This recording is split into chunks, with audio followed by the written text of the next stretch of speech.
What up, guys? Welcome back to another episode of Bailcast. I am Bart. I'm Gio.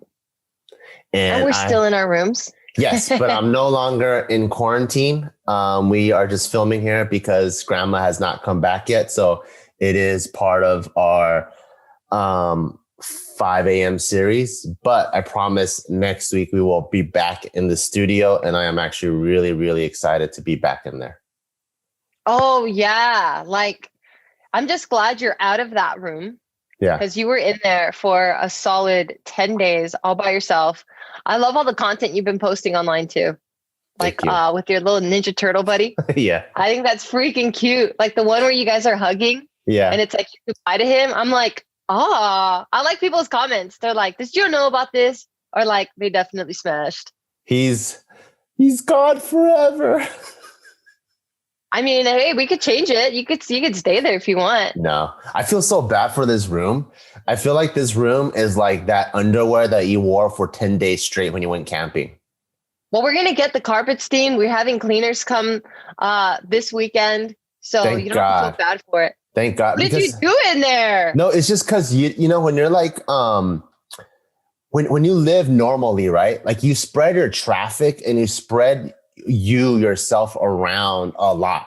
Like you go from your bedroom to, I don't know, the living room to outside to driving around. Like you spread your presence a lot.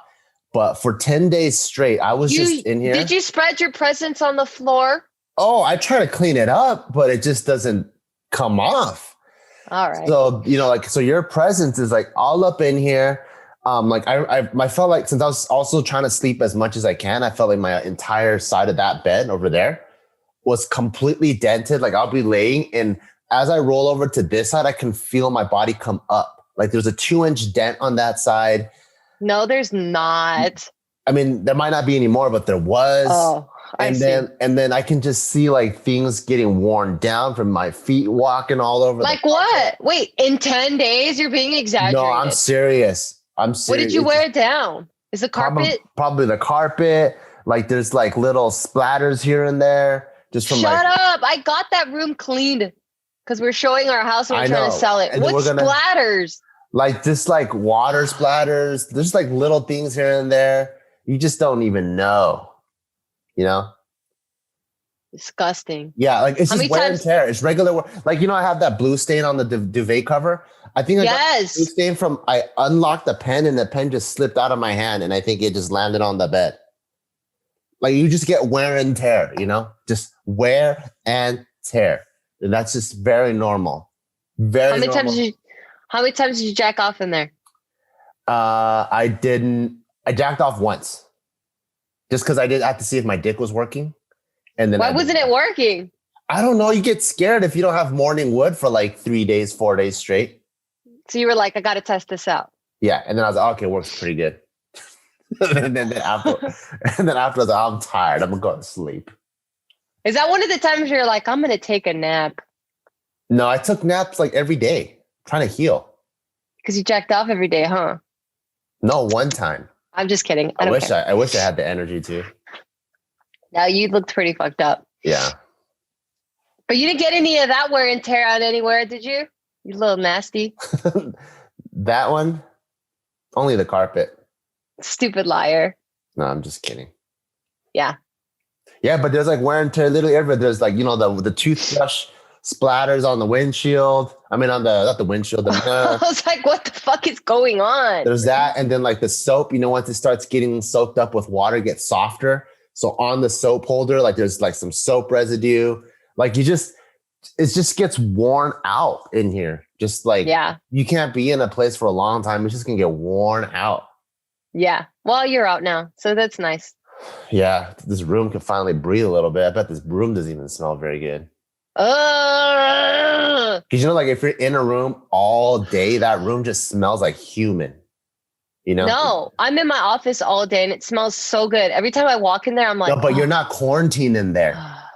I see. You'll come out for food. That's true. You walk around. You're not in there 24. I was in here for 240 hours straight.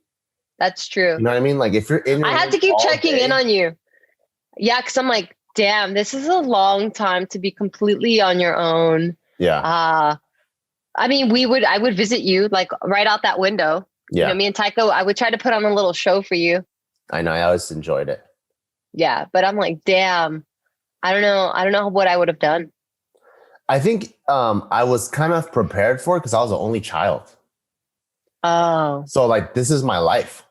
But I think it might be different. Like once you've tasted blood, you know what I mean? You're just like, oh man, I want to go back to that.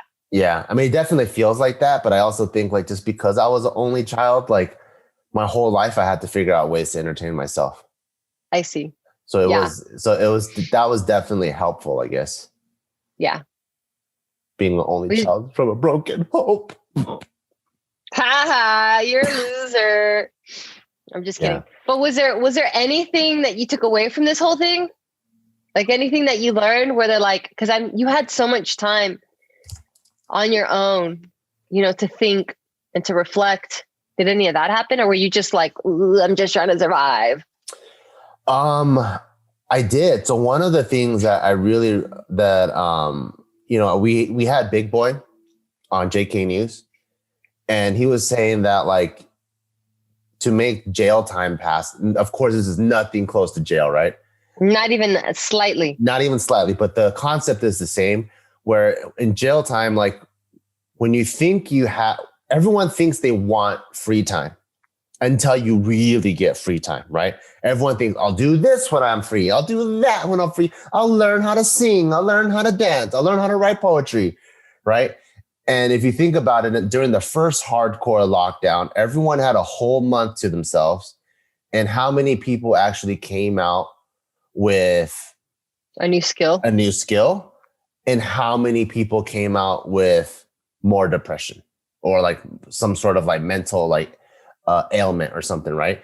And so what Big Boy was saying, like to make time go by in jail, the number one thing to do is to have a routine. If you have your routine, you have purpose in your life and you know what to look forward to, and the time actually goes by. But if you wake up and you say, I have all the freedom in the world, you actually don't do jack shit. So for him, he was like, wake up, make my bed, brush my teeth, do this many push-ups every hour on the hour or do whatever, right? And time actually went by and I was like, oh shit, that's actually very militaristic. And so the only thing that I can really relate that to is boot camp. And in boot camp, there's something to do literally every like 10 minutes. And because of that, you like, if you think normal school having 6 periods is a lot, think about having like 15 periods a day. That's what boot camp is like. Like you learn everything. And so that's kind of how I scheduled it. I'm like, okay, cool. I'm going to be in here for 10 days. So I need to figure out some sort of routine so I don't just turn into some slob. So every day I tidied up the room. Like every day I woke up, the first thing I did is brush my teeth and take a shower so that the first thing that I feel is not that icky, I just peeled myself out of bed feeling. And also I had chills at night. So I'd be like really sweaty and I would have double blankets because I felt really, really hot. So the first thing I did, get up, brush my teeth, shower so that, okay, cool. I feel like a new man. And even though if I'm sick, at least I don't feel as sick as I actually am. Right. The next thing is I would tidy up the room. Anything that wasn't in order, I put it away, took all my dirty clothes, put it in a specific corner. And even the clothes that I put my dirty clothes, they were folded. It wasn't just like a pile. I wasn't like a college boy. And then, then every day I would take out the trash, put all the dishes, put in a certain way. I made my bed every day. And I'd open up the windows. It was like every single day I had a routine. And then so it actually didn't feel like an eternity because by certain activities, it'd be 10 a.m. Then I knew you were going to get me lunch. And then by certain activities, like after I take my nap, I knew it was going to be around 4 now. And then I would do this and it'd be like 5. And then at night, every night I try to sleep at like 10. Nice. Yeah. So like I had like, that's a good observation. Yeah. Even my TV show binging, it was on routine. Like I'm not going to waste my brain on not learning anything until after like 3. Yeah. So I didn't just wake up and start binging Cobra Kai, which I watched both seasons. I watched it like at night, in the morning. I'm like, I don't really feel like working right now because my brain still kind of hurts.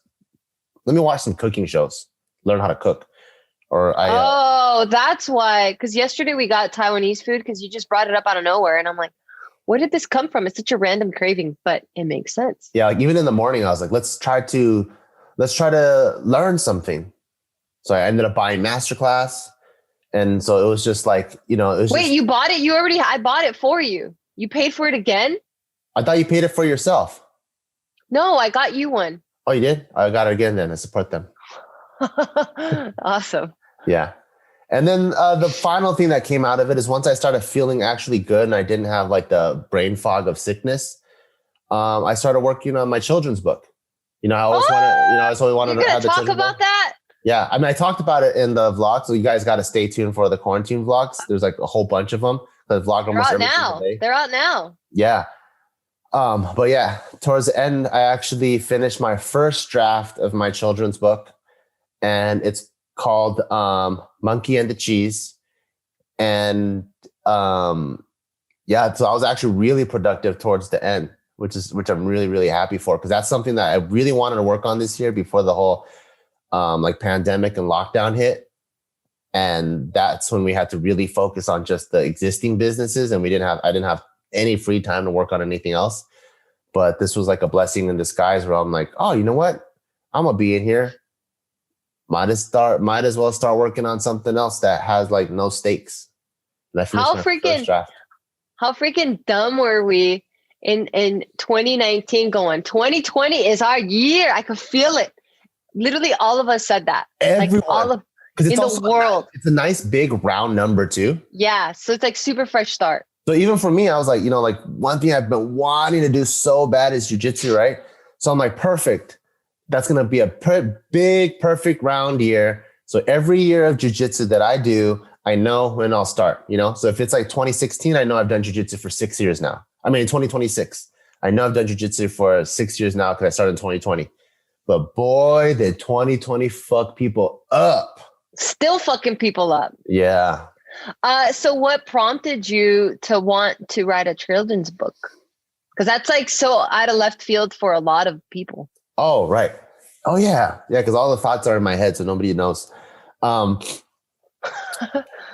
don't ever even know. Yeah, that's true. Well, for me, it's, I just feel like as the evolution of the human mind and of the human species, like one thing that is very, very beautiful about this generation is our access to information, right? So if you talk to like a 12-year-old from this day, like the level of woke and the level of information that kids knows these days and how emotionally in tune and intelligent they are, it is far beyond what we had. We were like dumb cavemen compared to the kids of these days. They're so well informed. They know so much, and they're in tune with their own emotions. And I think that's really freaking awesome. The one thing that I do see, though, is with the information, a lot of times it's, the phrase like analysis paralysis or over analysis is paralysis. So yeah. Kind of like, just like when you have too many things on the menu at a restaurant, it's really hard to pull the trigger and go, let me just get the spaghetti and meatballs, So that's one thing that I feel like the lessons that are lacking is me seeing a lot of kids kind of with this overabundance of information at one time. Like they literally learn algebra 1 through calculus in 1 year, that when it comes time to solve like math equations, they're like, oh shit, like which one am I supposed to use? Should I use trigonometry first? Should I use calculus first? Should I use algebra first? Like what's the mindset I need to do? And then they're getting frozen. And then the whole thing kind of backfires because they're frozen. There are a lot of kids like right now, the whole, the rates of depression is like at an all-time high because there are a lot of kids that know what they're supposed to do and know how to do it, but they're not doing it, because of the whole paralysis part. So for me, I feel like the one benefit I had from my generation, and I would even include probably Gary Vee in my generation, is... What? Interesting. Isn't he like 10 years older? Yeah, he's still my generation. I see. Cause like, it's exponential, you know? So things that are like only 1 year apart in 2030, like 2030 and 2031 is probably going to be so far apart versus 2000 and 2010 might generally be the same. You know, so I would even include like Gary Vee in my generation. And one thing that I really liked from our generation is we were just a bunch of dumb trucks. We just move forward, you know? Yeah. Like we moved forward and we made the mistake, and the mistake taught us our lessons that we need to learn. And we go, okay. And then we just kept moving forward. And that's one. Would you say we just kept on trucking? I would say we kept on trucking. Okay. So like, that's one virtue that I really, really like. And I'm like, you know what, like what are some of the lessons that I would like to pass on to Taika, also AKA entire generation who they don't lack information. That's for sure. Cause they have internet, right? They don't lack information, but maybe an entire generation that haven't been emphasized to blood, sweat, and tears. That's the number one thing, you know? It's not what you know, right? It's what you do and how hard you push, right? It's how much heart you have.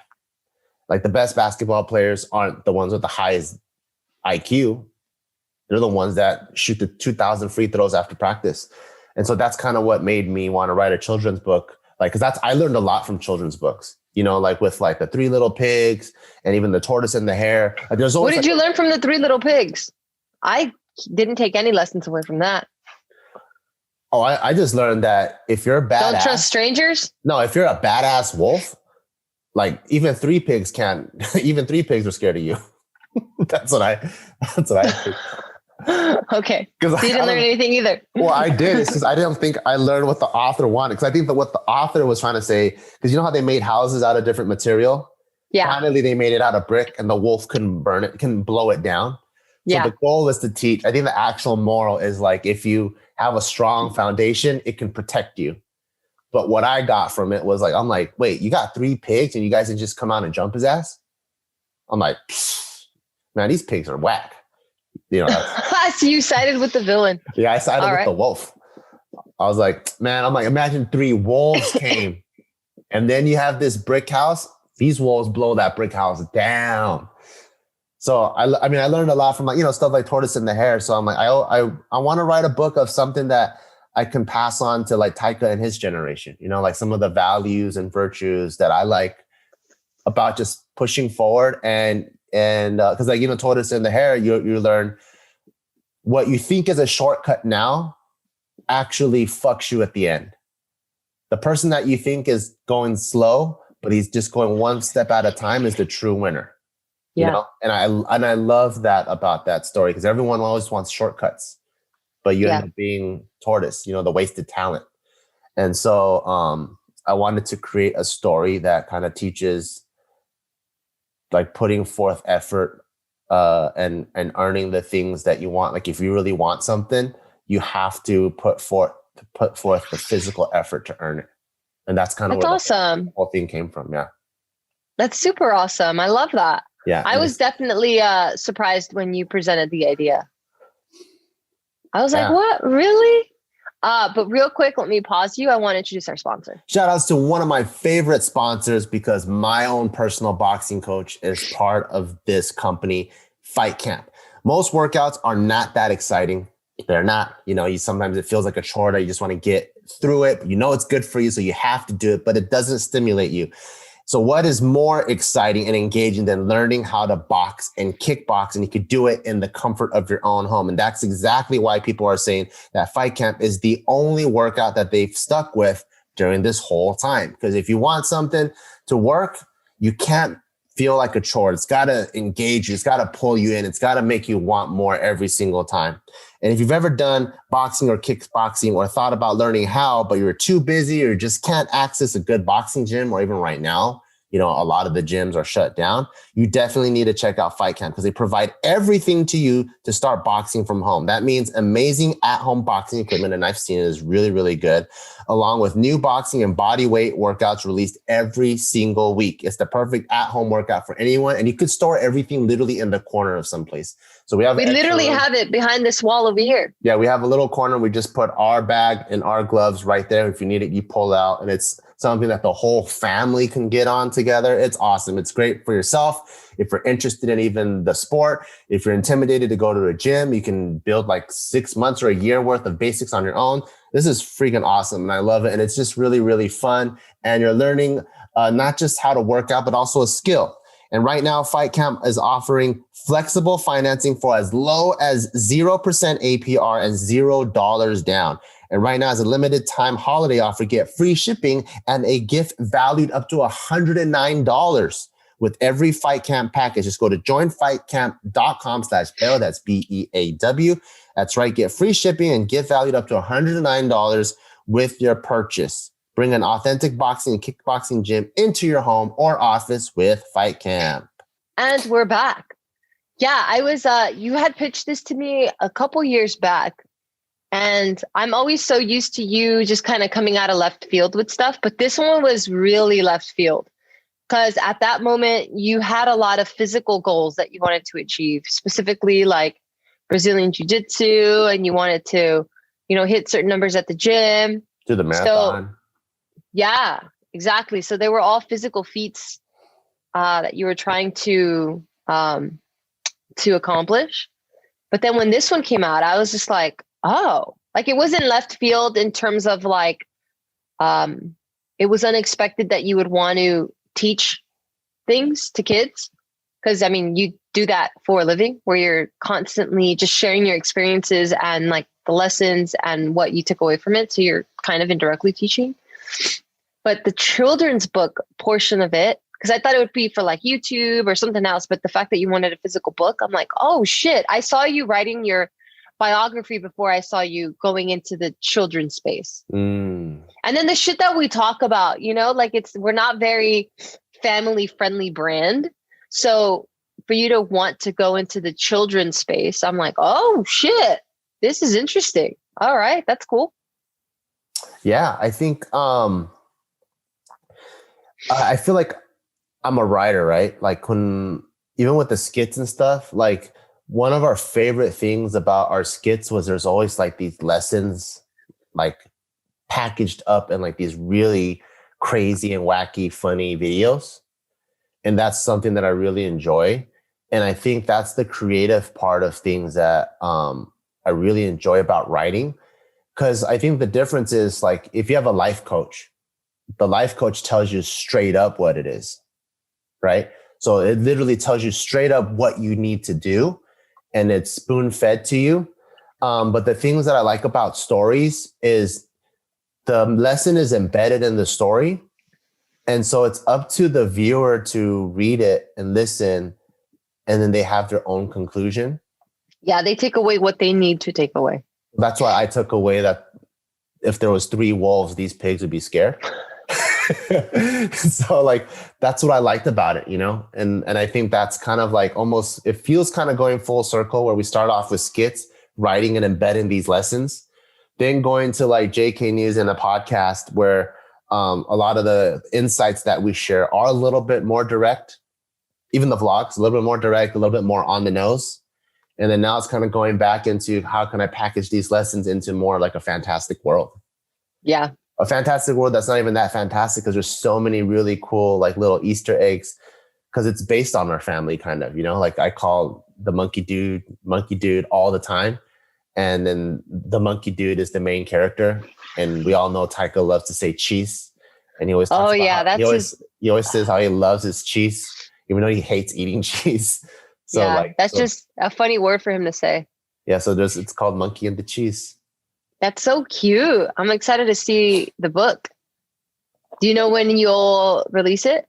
So I think right now what I'm gonna do is I'm gonna try to read it every other day and then try to fine tune it because it actually rhymes and stuff, which is pretty cutie. So I'm gonna fine tune it, and then once I have like all the text down, like locked in, and then I know what's gonna go on every single page, then I can have like an illustrator come in and make all the pictures and stuff. It's actually How cute. a lot more work than I thought, because you think of like a children's book, right? And it's like literally like 2 lines or maybe 4 lines per page, like Cat in the Hat. But now if you give it to Illustrator, you got to write paragraphs per page of the illustration direction. You know? Oh, really? You looked it up already? Like what the process is like? No, I'm just assuming from my own, you know, like when we're creating graphics and assets, like digital assets for Barbell, it's like, I'm like, what you see on Instagram or what you see on the website, like a website banner, it's like literally I write a bunch of stuff. Put the protein powder in the far right corner, desaturate it. I want the font to go over here and it's going to read like 10% off. Like, you know, you kind of have to like give all that. So I'm just assuming if I work with the illustrator of some sort, I'm going to have to give all that direction. Because if I say, hey, I need you to draw a monkey, it's like, how realistic is it? Is it a 3D monkey? Is it like a very basic South Park looking monkey?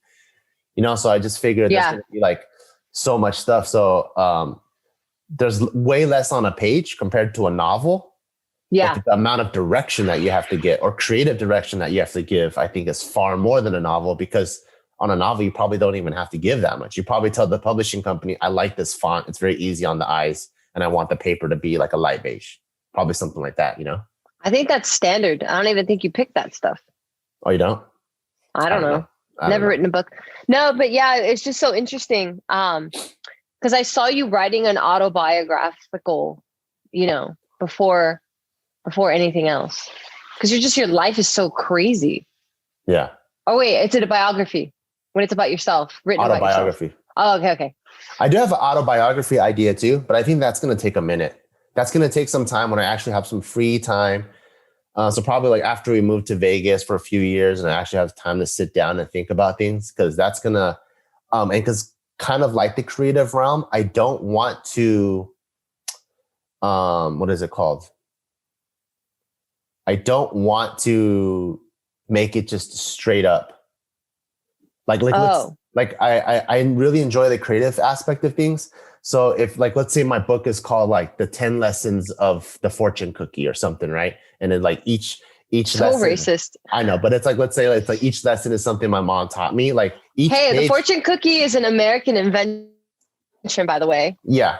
But like, let's say each page, like each first page of each chapter, I would want the cookie to be like half open and whatever lesson my mom taught me is already on that paper.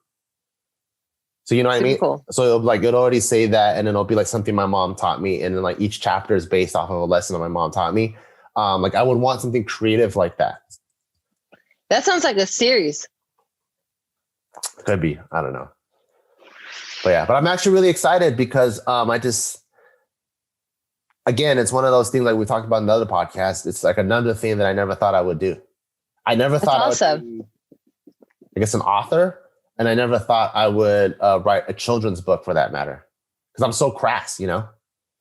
Oh, we know, dude. Yeah.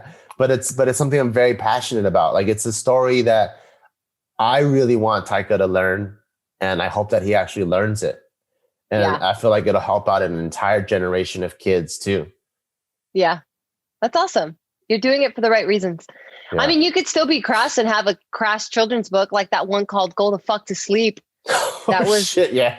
That Samuel L. Jackson did the voice. That's hilarious. Yeah. Now, this one, it's actually not crass at all. The children's book's actually very, very kid friendly. Are you going to use a pen name or is it by author Bart Kwan? Does it matter to you? It doesn't. I kind of feel like for this one, because it's so personal, I do want it to say Bart Kwan. Oh. Because also the first page, the dedication page, it says, to my son, Taika, you have taught me more than you'll ever know. What about your wife? Is she mentioned in there at all? No, not at all. Does she die in the beginning? Is she like a Disney movie? Yeah. Isn't that crazy? There. How all the Disney movies, all the moms are gone and like the kids are orphans? It did, because they're from like a whole series, right? Like what is that series of stories called? Oh, I forgot what it was called. But like, you know, like Snow White, Cinderella. They're all from like a certain series of stories, and it's just Disney took it. So Disney, Oh, that's what you're talking about. like Disney white label. Been written by. Gotcha. Yeah, like Disney white labeled these products pretty much and something branded grim, it. right? Something Like the Grimm stories or something like that. Yeah. Yeah. Like that. So well, yeah. So like they've already been structured that way. I see. I thought it had something to do with that era. That was like the beginning of like broken, like divorced and broken homes. So I think they wanted. It's more relatable. Yeah. So yeah. That's so interesting. I love it. I love all these little ideas that you get. Like you're such an artist. Really? And I absolutely love when you get inspired by something. You're like, oh, I want to create that. Because like for you, there are no limitations. You know, like you're just like, I wonder. I want to try that. And then you try it and it's either cool or it's not. And then you're just like, oh, I did that. You know, like now you're doing the children's book, you know, like when we were first together, you were like, oh, I miss competing. And now look at us. We have a gym and fucking full, you know, a full brand. Yeah. A fitness brand. Yeah. That's crazy, isn't it? Yeah. Like you started off like not knowing the sport existed, but just missing competing. And then now you competed, you got addicted and like, so it's like, let's see what happens with this kid stuff, you know, like you might really love it and I might really love it. And then we just convert our whole life into just kid content now. Or it might turn into a huge animation series on Nickelodeon. Yeah, that'd be so sick, you know? Yeah. Like that's what I think it's dope about life, that it's like literally every little decision you make shapes, you know, what your future looks like. So it's like taking all the shots as soon as you can. That's one thing that's crazy is everything that you do later on is going to have a piece of what you've done in the beginning, whether you know it or not. So I think that's why it's so important to be present, but it's so hard when your life sucks in the beginning.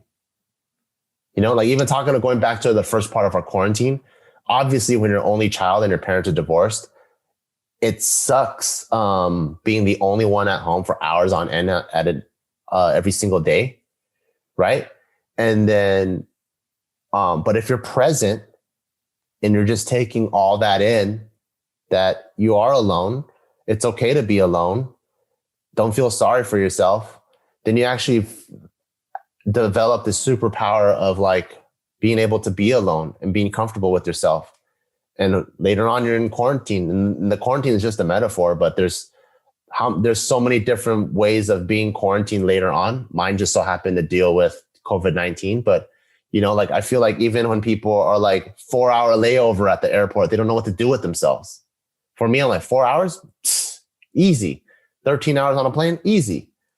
You know, and I think because I've had that, and there's just so many things that as kids or even just as people, like even until now, that we think from like 1 to 15, you develop the skills that you might use from 16 to 30. But also if you look at yourself as an entire human being, the skills that you develop from 1 through 40 might be what you use from 41 to 80.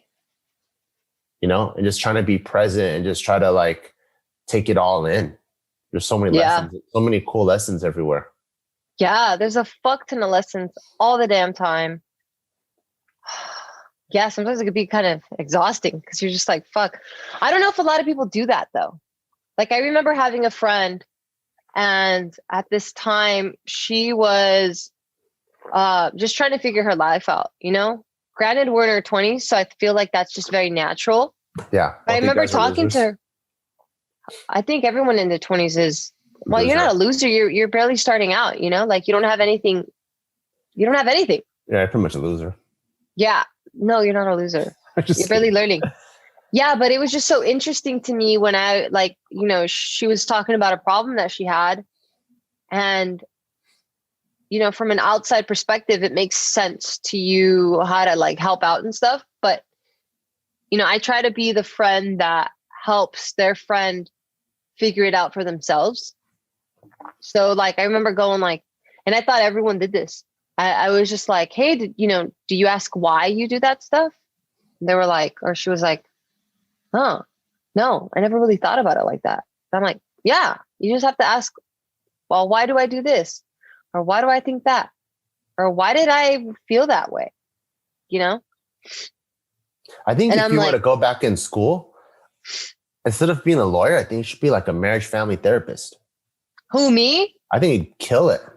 I don't know, man. I think I feel too much and I carry too much with me. Oh, so you'll take your work home.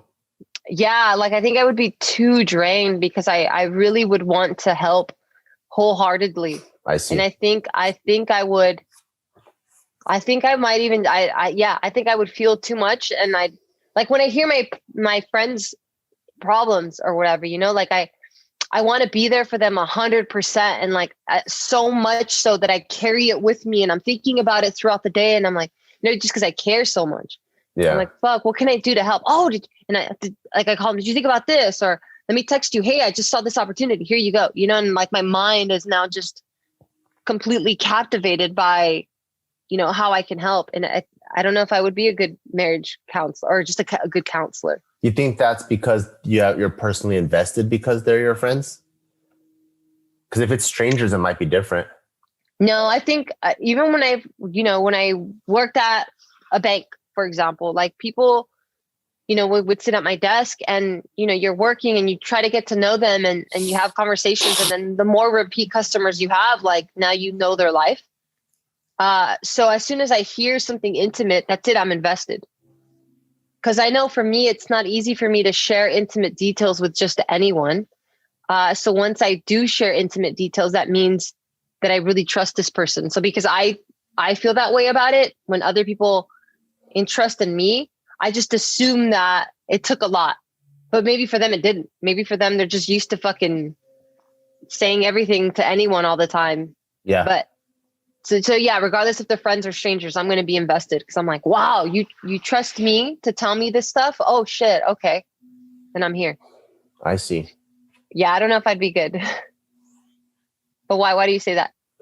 Just because based off what you said, I feel like you would be good because you're so good at hearing people and you're so good at helping other people discover their own answers, which is what like a therapist is, Like, I feel true. Like I would be horrible at being a therapist because I would just lecture them to death. So they'll be like, fuck, I came here to search for my own answers. All I got are your answers. So like I think for someone like you who helps people find their answers, like you would be really, really good. Yeah. Real quick, let me pause here. I'm going to introduce our next sponsor. Shout out to our sponsor, Skillshare. I freaking love Skillshare. There's another company out there, which I will not name, but you guys know what I'm talking about. When I was looking for help to write my children's book with creative writing and also understanding plot and understanding like rhyme schemes, that other company did not help out at all. I go to Skillshare and there was all kinds of resources there to help me. So I highly, highly recommend it because sometimes the best doers aren't the best teachers, but they've done a really good job on Skillshare of screening some of the best teachers and with the most applicable knowledge. So in case you don't know what Skillshare is an online learning community with thousands of inspiring classes for creative and curious people. Learn new skills like writing, photography, web design, even interior design, and you can explore new skills and deepen existing passions and get lost in creativity. And at a time when so many important conversations are happening in our world, your voice is more essential than ever. So explore classes that may help you express what you're feeling through creative self-discovery. For me, that's writing the children's book. And Skillshare offers creative classes designed for real life and all the circumstances that come with it. These lessons can help you stay inspired, express yourself, and introduce you to a community of millions. Right now, you can explore your creativity at Skillshare.com/geo, that's GEO, and the first 1,000 people to use our link will get a free trial of Skillshare premium membership. You better believe that I'm going to use it because I'm going to need it for all my other books I'm going to write. Skillshare.com/geo, GEO. Be one of the first 1,000 to sign up at Skillshare.com/geo. There's only 1,000 spots, so don't wait. And we're back. Yeah, maybe I got that from just not being an only child, because I obviously have brothers and sisters, but kind of like you, where I grew up by myself, where I had to either be sad because of, my parents didn't let me do something, or I didn't understand why I couldn't be there or partake in those activities or whatever, that I think I was either going to fall into major depression and fucking kill myself, or I was just going to have to like figure out like, wait, why is this happening? Why did they reply like that? Like what? Like, I think I asked a lot of why with myself growing up. Cause I'm just like, I'm going to be fucking sad because I feel so alone, or I need to not be sad and figure out why. Yeah. So I think because of that, and I see how much like value it's added to my life. I like when I figure things out on my own. I like, uncovering shit because I feel like it sticks with me more. I get it better. I appreciate it more. So I just assume everyone's going to react the same way. So that's why I'm always like, even with Taika, like I want him to be very self-sufficient. Is that why he says why so many times? I don't even think he understands. Why? Well, he also replies because. Yeah. I'll be like, hey, go put your dirty clothes in the hamper. Why? Because. And I'm like, okay, you don't know what the hell you're saying. No, yeah, he's just trying to figure out the world still. Yeah, he's just copying what he hears. I actually really enjoy it when he says why right now. Because I think he's putting things together and understanding the logic and the physics and the rationale of the world. So I'm like, when he asks like 10 whys, I try to be very patient and explain everything to him.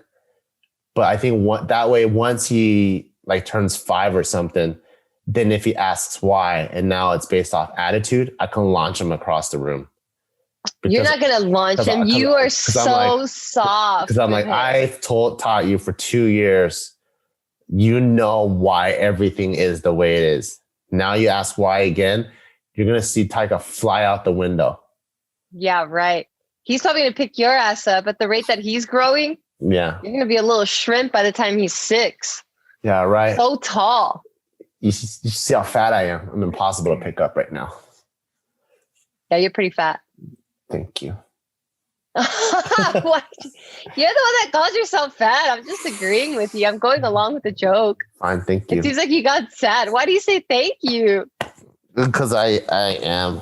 I think during this quarantine again, I was really not this quarantine, but like this whole year, I was really chasing my squats. I just put cardio on the side, and it's just really hard to do cardio with the mask. So I'm like, you know what? I'm just going to stick to strength training because if you see all my videos. That sounds like some bullshit to do cardio with the mask. You could run outdoors. You could do so many forms of cardio outside of the gym. The mask? It's tough. You don't need to wear a mask if there's no one around you. Oh, well, I don't know.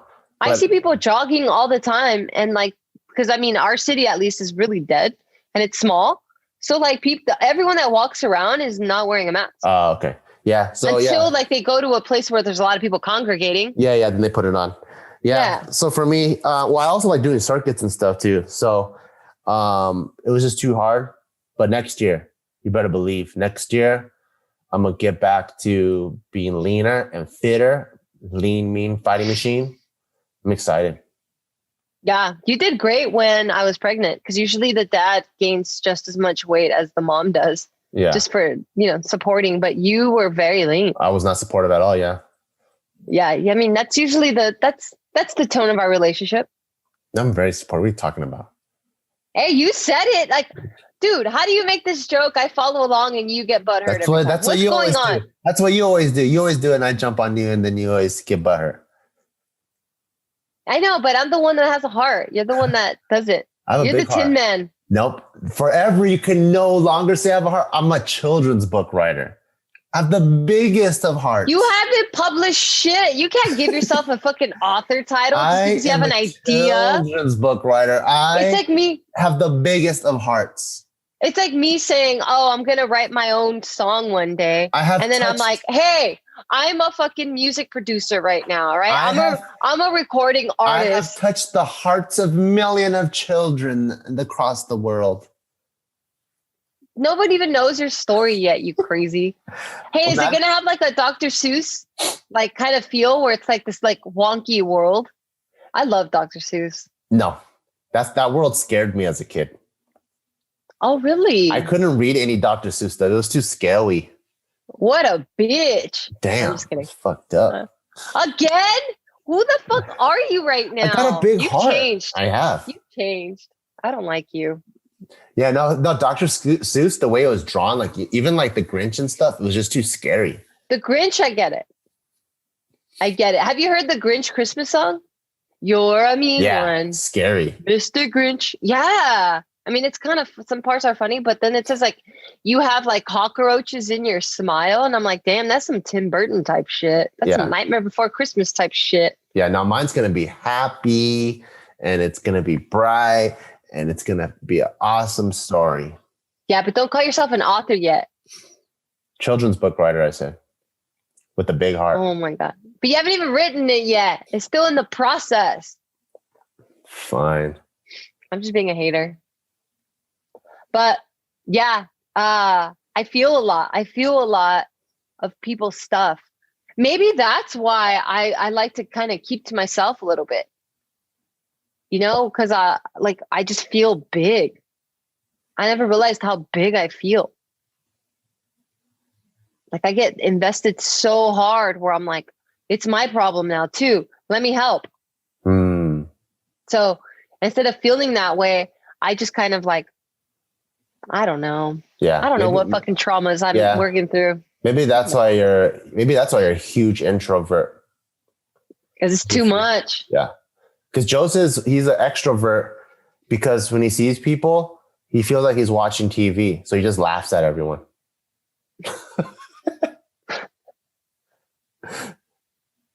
Okay. So he doesn't feel I don't know how to take that. That's kind of fucked up. So he doesn't feel it, you know? Fuck that guy. I'm entertained. You know, the ironic thing is we're entertainment to him, but he's literally such a fucking thing to us that he's nothing but entertainment to the rest of the world. He is, yeah. He's very entertaining. Just him being who he is. Yeah, just him sitting there and just going, even when he says hi, because his hands are small, that like I'm entertained by that already. Yeah. Yeah. But he thinks we're the ones that are funny. Okay. You're a cute guy. I'm proud of you. Me? Yeah. Why? Because I've sold 1 million copies already? Yeah, because you don't have any barriers. You don't ever look at anything and go, nah, that's too far-fetched. Or nah, that's not my branding. Or no, that's too soft, or that's too hard, or whatever, you know? You're just like, I wonder. And then you already move in that direction. It never stays a thought for too long. Yeah, I gotta follow my heart. I like following my heart. That's especially cute. Like after I sleep on it, you know? Like I don't like to be impulsive. That's not me either. Like I don't go like, tomorrow I'm gonna be a makeup artist, and then tomorrow I'm gonna be an actor, and tomorrow I'm a singer, and then tomorrow, like I don't try to be impulsive. Like I really try to like marinate on ideas and see if I still feel them. And if I'm still excited about something like a week or two after I feel it, I'm like, oh, I think I should do it. I wish you were a makeup artist. Can you imagine the amount of bonding we would be doing? Ugh, that'd be so good. Maybe that's why girls do more guy shit, because it's a little bit more neutral than guys doing girl shit. You know, like a ton of dude makeup artists. Oh, there's a ton of dude makeup artists, but I'm just saying guys aren't really interested in shit like that, you know? And like they can't really like shooting guns, right? Like that's like stereotypically a guy thing. Yeah. Girls can adapt it and do it themselves because it's not really a guy thing. Right? Like anyone could shoot a gun. But then with makeup, right?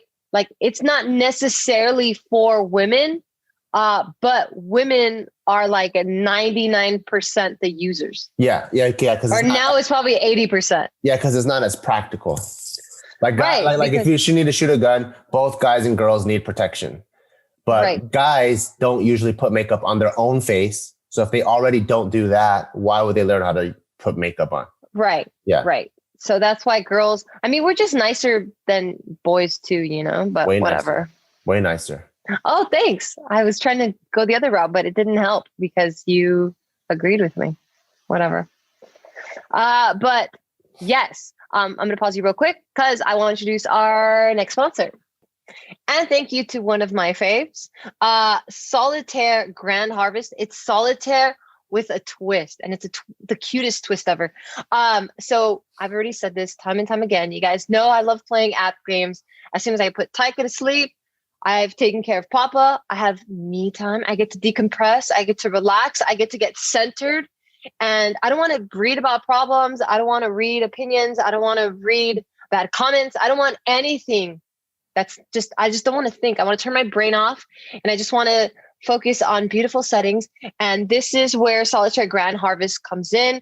I just think it's fun. I just think it's a lot of fun because we all know the regular mom and pop game of solitaire where it's like you kind of flip a card over, and I like it, but it can get really, really boring because it's the same thing over and over and over again. This one, you're on a farm, and every time you pair the correct cards, solitaire, like your typical solitaire, you get more corn, or you get different harvest, and it just makes it entertaining. And then the setting, like I said, the graphics are really, really cute.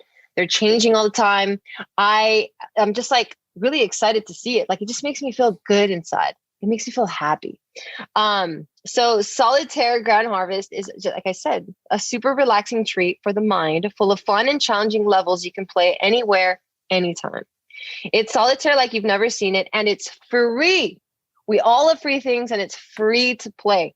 So right now, whether you're stuck inside or just dreaming of the great outdoors, now you can have fun farm-style getaway right at your fingertips. So download Solitaire Grand Harvest for free today at the Apple App Store, Google Play, and Amazon.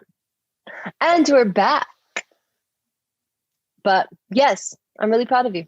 Thank you. I think it's really awesome. And it's so dope that Taika gets to see this example of somebody that is constantly just evolving and trying new things and not setting limitations on himself. I think it's really cool. Yeah. I hope so. I hope that's what he sees. Or I feel like, every kid, they always feel like their parents are losers. So there's going to be like, oh, my dad. I never thought my parents were losers. Well, most parents, they don't think their parents are cool. They always go like, the stereotypical, like in junior high, Mom, can you just drop me off over here? You're so embarrassing.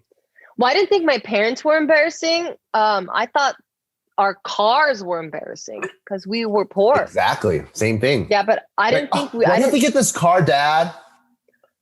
I thought they were cool. Like, I thought my parents were like the best. I really looked up. I mean, I still do, but growing up, I really looked up to them, and I thought they were so smart, and I thought they had everything figured out, and they were so classy. Yeah, I was never embarrassed of them. Just you little dick. No, everyone. That's like a stereotypical thing. Drop me off at the corner. Yeah, it is. I did hate, though, when my mom wouldn't let me hang out with my girlfriends, like in middle school or like in high school. And she's like, you want to go to the movies? Fine, I'll take you guys. And I'm like, ugh, God, just let me fucking live. Yeah. That was the only time I'm like embarrassed of her. Hey, at least you got to go to the movies. Your ass went everywhere. You had a car. What? You said junior high? Or high school. I said junior high, high school at the time. Yeah, high school. I earned it. I ran away from home enough times where they're like, forget about this kid. I earned my stripes. I earned my freedom. No, you didn't. It wasn't earned. Yeah. You took that shit. You were a bad boy. Exactly. I fucking busted an American Revolution on their ass. Boston Tea Party, motherfucker. Well, it paid off, like, I guess. And then they're like, oh, fuck it. You go self-govern. You go do your shit. I'm like, exactly. Well, that happened to me once. And then we talked about this on the podcast. But I ultimately got kicked out of my house. So then I never did it again. See, you can't stop the first time. You got to do it over and over and over and over. No, I'm a good girl. I loved my parents too much. The idea of like them suffering. Like, I even felt bad when I would come home after curfew, which was 10 fucking o'clock. Anyway, I wish it was like the fucking white shows that I used to grow up watching where they're like, you're going to be home at 11? And the kid's like, 11:30. All right. And the parents would like give them that extra time. Yeah. I'm like, damn, that's really nice. Or see you at midnight. I'm like, damn, that's really cool. I didn't have that shit. I was watching Social Dilemma, the super popular Netflix documentary.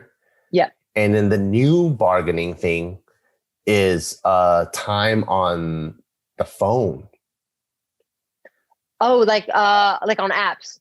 Yeah, because like on social media. before it would be like, the one of the first personal things that you would bargain your parents for is maybe allowance. Can I get some money to do this, right? And then it becomes like, can I have more time? Can I go out, right? And then now they're finding like how much detriment or how crazy it is to be on the phone. So they're saying you gotta limit the time that your kids are on the phone, or even yourself to, even if you're as an adult, you gotta limit the time that you're on your phone. So now like they're like talking about how people are bargaining, and they always say with kids, what you want to do is let them dictate their own time, because usually they will overshoot it.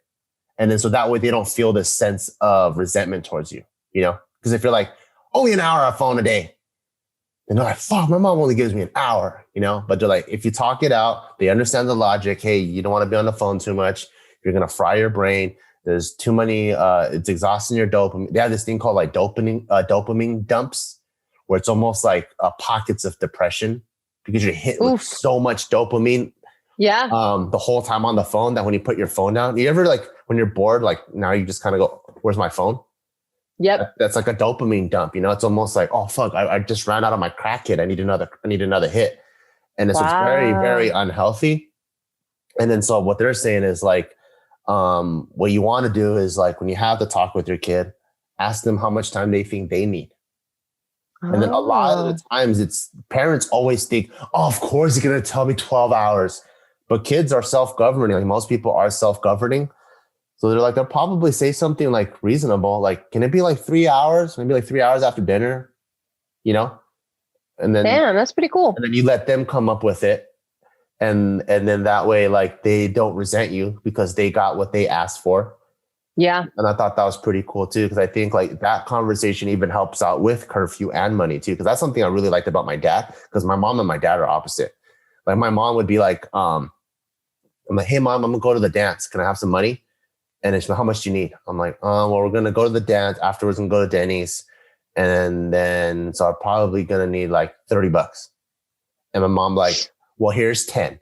And you have to learn how to save. So you gotta figure it out, And then what the fuck? Because of that, I'm like, why then? I only have 10. I'll sell some drugs on the side, and then I'll for sure use all $10, But then when I live with my dad be like, oh, you need 30? Well, here's 100. Try to use as little of it as possible, but in case something happens, you'll have the extra money. Someone's birthday, you could buy them lunch or whatever. And because of that, I end up using way less, because I'm like, because I know that if I don't use it, I get to save the rest. Yeah. You can get whatever else you want later on down the line. Yeah. So that I thought was actually really cool. That I actually thought that it was really cool. So that is a technique I would like to use with Taika when it kind of comes time to do stuff. Like, how much time do you need? Or how much money? That's awesome. Yeah. Dude, thanks for sharing that. Like, I love the way your parents taught you, or at least I love the lessons you took away from it. I don't know if they taught it to you that way, but I think that's just your takeaway messaging. And I love that you're sharing that, because that's good to know. I didn't have any of that. There was no bargaining. They're so different. So I think I got to learn a lot. Like the book, Rich Dad, Poor Dad, Robert Kiyosaki, where he talks about how his dad managed money, and how his like best friend's dad managed money. And his dad is actually the poor dad, and his friend's dad was the rich dad. Now he built wealth. And to see like the difference in mindset, I feel like I kind of had that with my own parents. Like they were just so different from each other, that I got to like pick and choose things that I feel like, oh, this is really good for my mom. But this was good for my dad, That's really cool. Yeah, my parents were very, very similar. They backed each other's like philosophies up a lot. But that's also really cool, because they end up staying together. Whereas my parents are so fucking different that they got a divorce. I mean, it happens, man. Yeah. It happens. It's cool that there's that option. It's like, whoa, shit, I fucked up. Can I erase this? The funny thing is, I put white out. Yeah, the funny thing is, the lessons that my parents taught me, they always end with how the other side is dumb. So it'll be like, they still have to go in on each other. Hell yeah! So my mom will be like, "Give me the $30. All right. I mean, here's the $10. I know you need 30. Here's the $10, but this will teach you how to save." Unlike your dad. Spoil you and buy you his love, And then my dad would be like, here's $100. If you don't need to use it, that's awesome. You get to save it, but here's extra money. That way, in case an emergency happens, because your mom ain't gonna cover your emergencies. So both lessons always at the end of it, there's always a little bit of fucking throwing some salt. You salty ass fucking parents. Yeah, back and forth. I'm just kidding. All right, Mr. Author Bart Kwan. Thank you. We got to think of a good pen name for you. We've reached the end of our podcast. Thank you so much for sharing all of your knowledge. I'm excited. I'm really excited for your author journey. I can't wait to see it. You did read it. You did read what you had so far, and it is really, really cute. I love the lesson in it, and I can't wait for the rest of the world to hear it. We have a lot of friends right now that are new parents, or they have kids already. So the fact that you get to like already give it to them and be like, hey, what are your thoughts? Give me your 2 cents and stuff. It's really, really cool because you already have like an audience where that you can test it out on. Our friends. Yeah. And with that, I also want to say thank you to our sponsors. So thank you to our sponsor, FightCamp. Right now, FightCamp offers flexible financing for as low as 0% APR and $0 down. And right now, as a limited time holiday offer, get free shipping and a gift valued up to $109 with every FightCamp package. So just go to joinfightcamp.com/bev. That's right. You're going to get free shipping and a gift valued up to $109 with your purchase. So bring an authentic boxing and kickboxing gym into your home with FightCamp. So to get your free gift, just go to joinfightcamp.com/bail. One more time for the people in the back. Joinfightcamp.com/bail. And thank you to Skillshare, my personal fave. Explore your creativity at Skillshare.com/GEO. A new one for you guys, GEO. And the first 1,000 people to use this link will get a free trial of Skillshare Premium membership. So not just the regular one, the premium one. I'm using it. Yeah. Receive free access to thousands of classes for a limited time. So again, be one of the first 1,000 to sign up at Skillshare.com/GEO. And I'm an app game connoisseur. So thank you to Solitaire. Whether you're stuck inside or just dreaming of the great outdoors, now you can have a fun farm style getaway right at your fingertips. Download Solitaire Grand Harvest for free today in the Apple App Store, Google Play, and Amazon. And for the month of December, we have an awesome promotion going on at barbellbrigade.com. Every single order that is over $100, you get our world famous, most popular human optimizing item, our performance greens. And it's packed with over 7 superfoods. And it has all these things to keep you healthy, like kale, broccoli, spinach, all that good stuff. Every single order over $100. And the performance greens is a $30 value. So make sure, go to barbellbrigade.com. It's for the month of December only. Everything you buy over $100. Come to the performance greens. See you guys next time. Bye-bye.